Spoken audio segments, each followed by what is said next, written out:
Good morning class, Sai Ram. Today we will study device galvanometer. Okay, so here in galvanometer what we have one magnet and this is basically horseshoe magnet and it has radial shape. So from north pole to south pole you can see magnetic field line will act like this. Okay, and between these two poles we generally kept one coil which has many turns. Okay, this kind of coil is kept between these two poles, and this coil is basically surrounded by wires which is connected to one external battery E, and from this battery one current is supplied to this wire. And we know that here we have four pieces of wire, you can understand like this. Okay, and in each piece of wire there will be some force acting, like F equal to I L cross B. So direction of this force will be according to this rule, this vector law. And by vector product we know that direction of this particular wire, here you can see on this particular wire direction of force will be towards plus K, or you can say that force on PQ wire is towards plus K, and similarly force on this wire RS, this will be towards minus K, that is force on RS wire, due to which a torque will act on this coil which will try to rotate this coil like this way. And we know that torque is given by M cross B, where M is magnetic moment of this coil. For N turns we can write N into M cross B, and we know that value of M is current into area cross B. Here this angle is say phi, so you can see that this torque is NIAB sin phi, where phi is angle between area vector and magnetic field vector.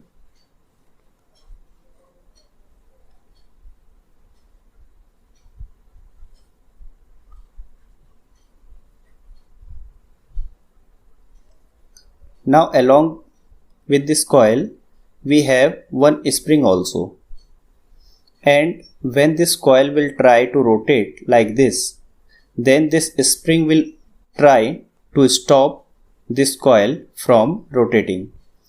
So we can say that torque provided by the spring is K alpha, where alpha is the angle of rotation, or you can say that twist angle. Okay, the angle by which your spring will twist or spring will rotate. And K is, you know what, that is restoring torque per unit angular twist.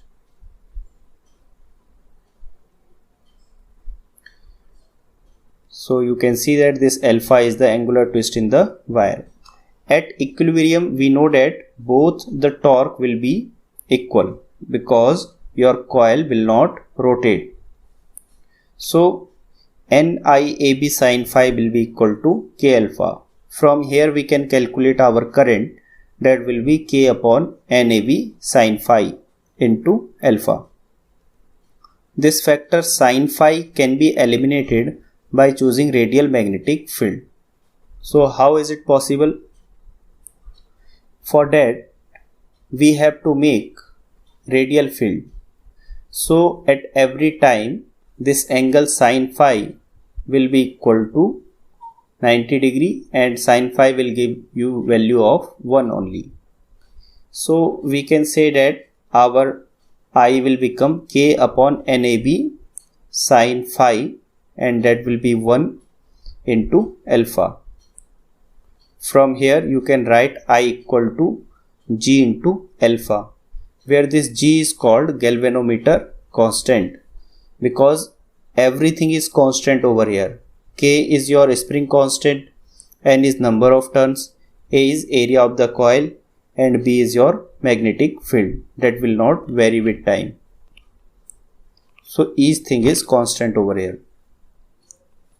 Now we will look for two terms which are current sensitivity and voltage sensitivity. So try to understand what is the current sensitivity of a galvanometer. Current sensitivity is the ratio of alpha angle, that is angle twist angle of a spring, and current, and this will become NAB upon K, because we have to see this relation. From here you can get ratio of alpha to I, and that will become NAB upon K. So alpha upon I is NAB upon K. This is called current sensitivity.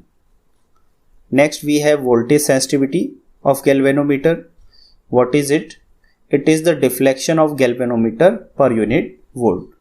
For that you have to divide by resistance on LHS and on RHS.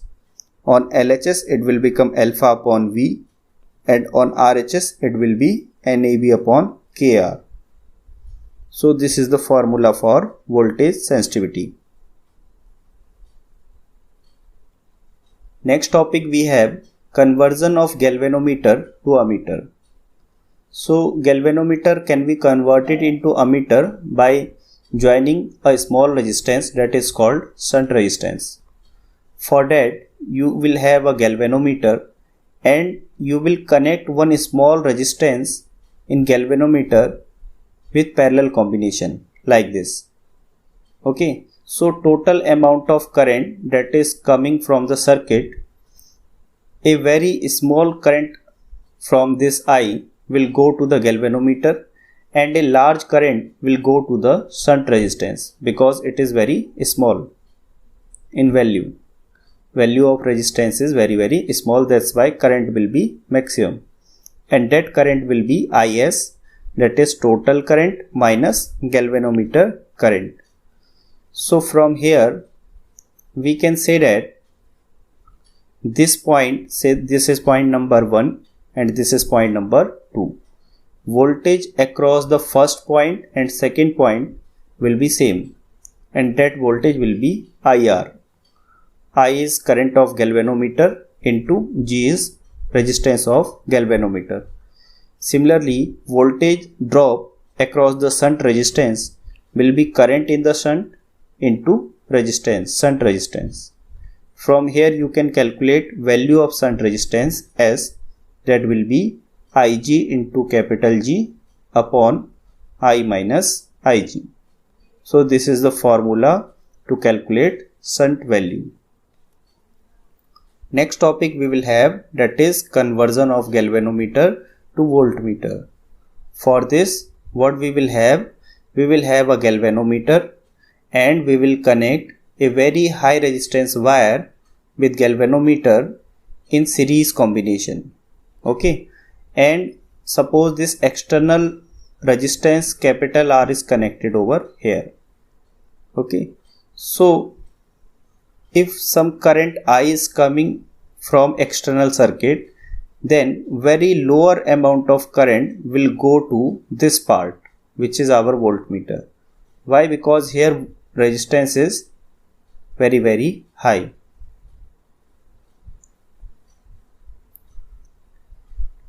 And maximum amount of current will go to your external resistance.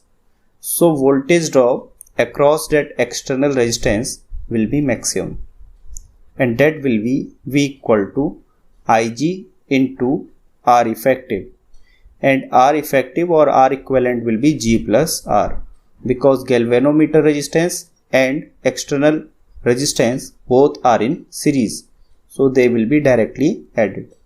From here you can calculate value of this external resistance R that is connected in series with galvanometer. That R will become V upon Ig minus G. If you will solve this expression, you will get R equal to this much.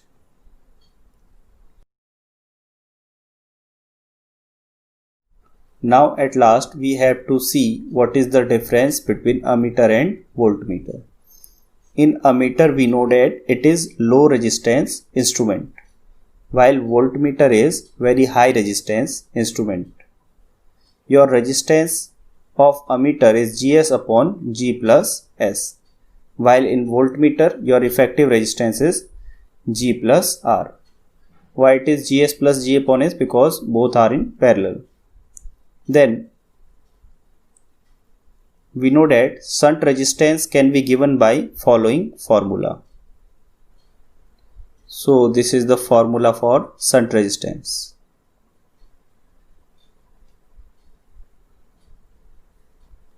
Next we have series resistance is very high, and that is given by V upon Ig minus G.